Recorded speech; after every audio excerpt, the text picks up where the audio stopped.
Hey, so I think you guys did a really awesome job putting this document together. You guys really went into detail in each section. You guys provided a lot of useful and helpful information that's super important when putting a document together like this. I reviewed the community section. You guys did a really great job just breaking down the different sections of what a community is made up of. I really like how you guys gave percentages of the different types of populations that make up the community. I just made one little comment and just curious, like with these different cultural backgrounds, what's the percentage of children as compared to adults in the community? And in the second section, I really like how you guys focus and mentioned on the languages spoken in the home. That's important when providing services to different clients and different communities, because we try to be mindful of providing the appropriate services for all individuals, whether that's in English or another language. So it was really awesome that you guys hit the language aspect of the community. And it was really like shocking that primary language is only just English in that section. I also like that you guys discussed the diversity in community with cultural backgrounds, religious beliefs. I just was curious about in that community itself. I made a comment stating among the diversity in the community, what's the population of individuals with disabilities, or maybe more specifically autism spectrum disorder? Is there a large population in this community of individuals with disabilities or any diagnoses? And if so, what's the percentage or number of individuals if that's reported? That might be helpful for this document, just for services purposes. And in this paragraph, I just made one comment on elaborating what like bad information is consists of, just so to help the reader understand more of what you guys are trying to pinpoint in this paragraph. But I think the section of community was very well done. I also just put a little comment about reviewing like sentence structure, grammar, and punctuation in this section as well. But overall, you guys did a really great job hitting all the points and all the specifics in this section, and I think you guys did awesome. And down here, I also reviewed the DCS section. It might be helpful for viewers of the document just to put, for better understanding, just to put what DCS stands for. But other than that, you guys did really great. Okay, and then I edited the agency section. Overall, it looked really good. A lot of the stuff that is highlighted is more just grammar parts and stuff like that. So I'll go ahead and just start at the top, and then we can go from there. So we are an early intense intervention clinic. I think that's really good, but I would just elaborate for other people what early intense intervention is, because from the outside looking in, they might not know what that means.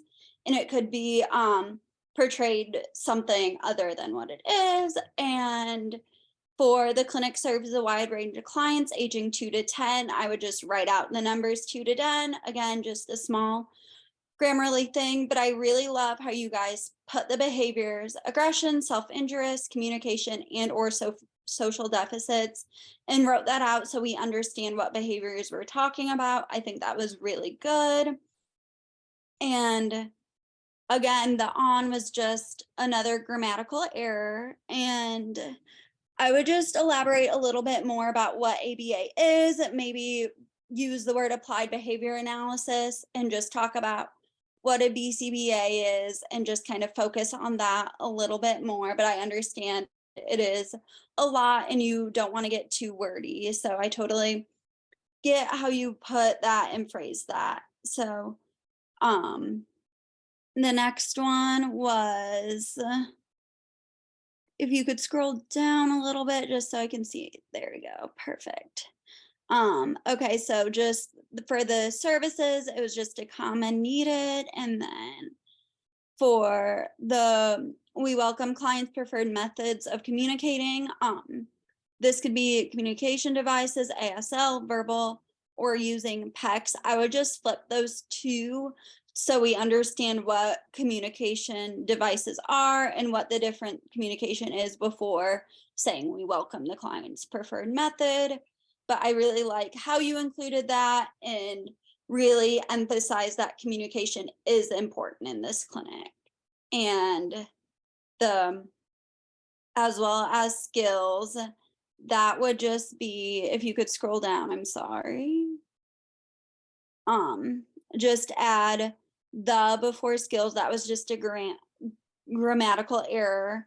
And then just in general to make sure to write the full names other than using acronyms, but then it was a really good overview of the BCBA stuff. And then the little other stuff that I had was just grammatical errors. And all in all, it looked really good. This section was wonderful. So that's about all I have to say on that. All right, you guys did a great job for the identify and define antecedent intervention at using or providing references for each advantage and disadvantage. You also did a really good job of using identity first language.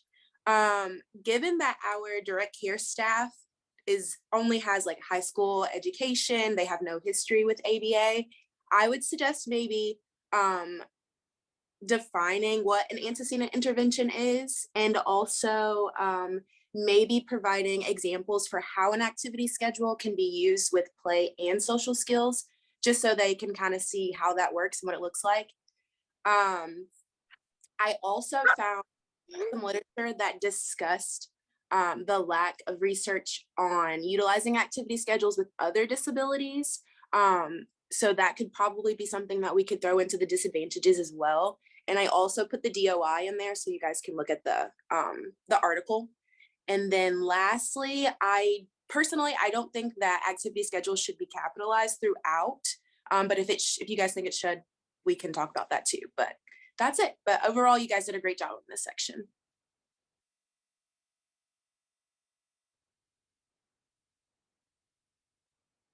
And then I reviewed the behavioral mechanism section, and it was very clearly stated. I think it was really well done in the sense that people that aren't super familiar with ABA would have an easy time like understanding and following this section. I only had a few comments here. So when it was stated that the activity schedules increase behaviors, I think it would also be a good time to put in what behaviors shouldn't be targeted with an activity schedule. So maybe behaviors that aren't super compatible with being increased or decreased with an activity schedule, just so people that aren't super familiar with ABA would be able to discriminate between which behaviors should be targeted and shouldn't be. I would also go into detail about how the activity schedules promote independence. I think they definitely do. Just with my clients, I've seen that a lot of times, but I think just going into a little bit more detail in that part, and also adding in how to fade out the activity schedule. I can't see exactly where I put that, but that could be useful for people that aren't super familiar, like learning how to fade it out, because you don't want to have them rely on the reinforcement so heavy and not ever fade it out.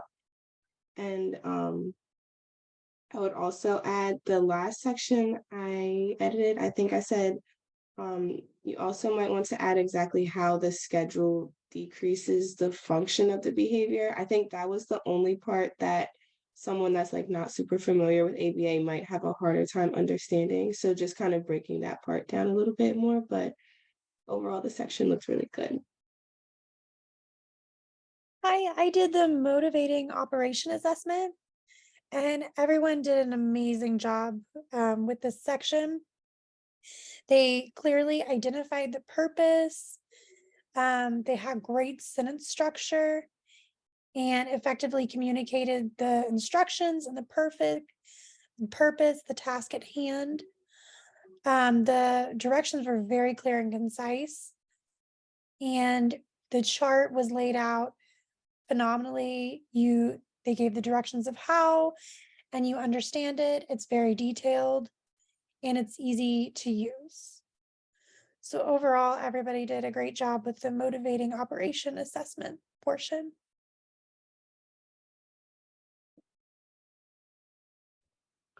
Hey, and then I got to look over your procedural accuracy checklist. The first paragraph does an amazing job at explaining what it is. And I feel like to increase buy-in from your readers, adding a couple paragraphs on the end or in the middle there about why we do a procedural accuracy checklist, you know, why treatment integrity is really crucial and fidelity is really crucial to the development and the accuracy of the interventions that we're running would really increase that buy-in from readers.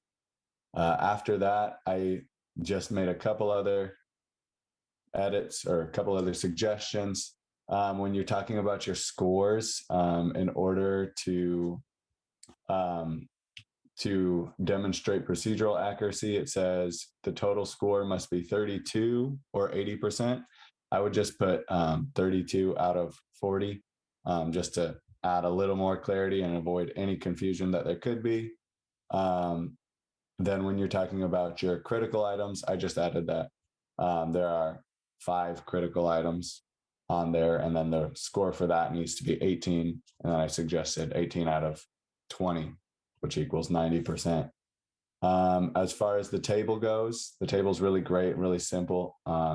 Anybody looking at it would have a really easy time being able to score them and to understand each and every step. As far as the score itself, you have 0, 2, and 4. I wonder a little bit, maybe if we changed it to 0, 1, and 2, if that would help simplify it for our readers as well. You, of course, would have to change your scoring criteria from, 32 to divide that by 2, so 16. And then from 8, you would have to change that to 9 for your demonstrating procedural accuracy. But it might just make it a little simpler for people who are looking at this document and looking to score.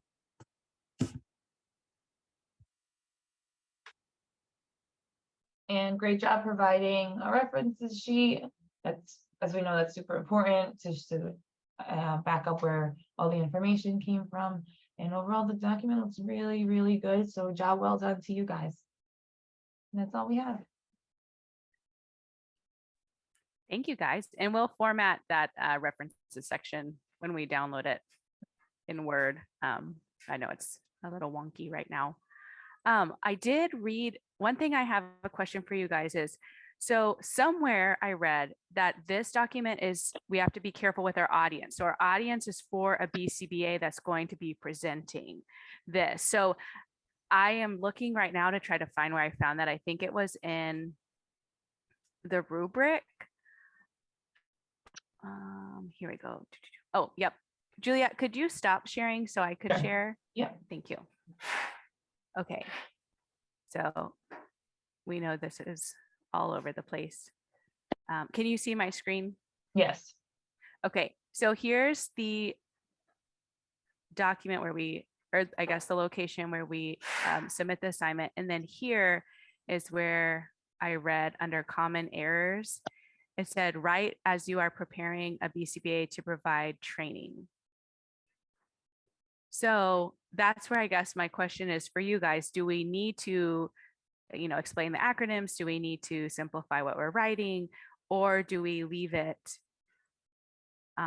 more, I guess, like, is the audience, is it clear the audience is a BCBA right now? Or is that something that we should change? What are y'all's thoughts? Do we know if it's the audience is the BCBA or we're writing it as if the BCBA has to train the direct care staff? That's So, like, my understanding. Yeah. So I think if it's being written as a BCBA training the direct care staff, then it might be helpful to list like the full words as opposed to just acronyms. But if we're preparing it as a BCBA for training, like for other BCBAs, then that might not be necessary. I think if we just get clarity on that. I think it's for the, oh, well, yeah, I think clarity will help too, but I think it is for the staff, and it should be assumed that like the BCBA is going to deliver the training, but they're not going to like modify what we prepare. I think just for But like I'm not a 100% sure. sorry. I think just for like APA purposes, it would be better to write the full thing out, whether it is for a BCBA or another target audience, just from the grammatical structure and the APA style of it. I Sure, also that's like great. breaking down like into layman's terms, but if this is for the BCBA, then we don't need to do that. So then y'all can disregard my comment for sure. Well, but you might have a point there, because if you, it's like, you know, when you're doing a training and you're going point by point, you may still want to break it down for the staff. And so, you know, putting like for the staff, explain that, you know, ABA is this, reinforcement is this. So I think everything is valid still. I just didn't know what y'all's takeaway from that statement on the submission part was.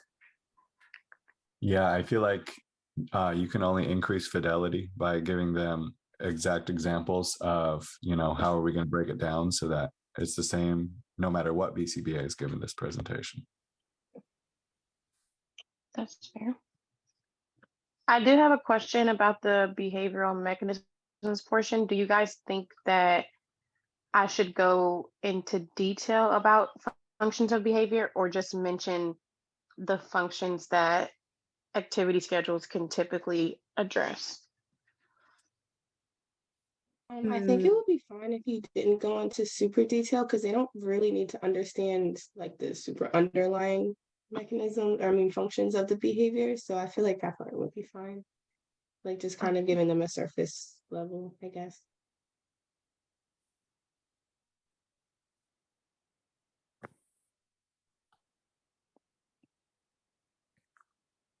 And it sounds like Dr. Graveline will hopefully give us some feedback too, right? When we submit this, is that y'all's Yeah. understanding? I would think so. So, I think so yes. too. Do you So guys I have, I'm sorry. Do you guys have any other questions?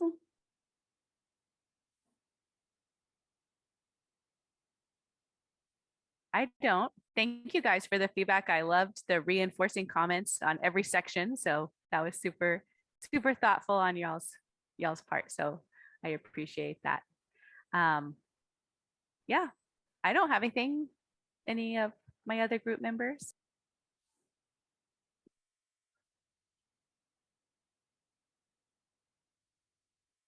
All right. Well, thank I you. didn't realize I guys was on for- mute. Thank Oh, you guys. go ahead, Tish.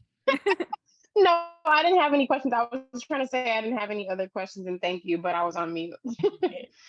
Thank you guys for meeting with us and for listening to our feedback. It's much appreciated, and you guys did a great job.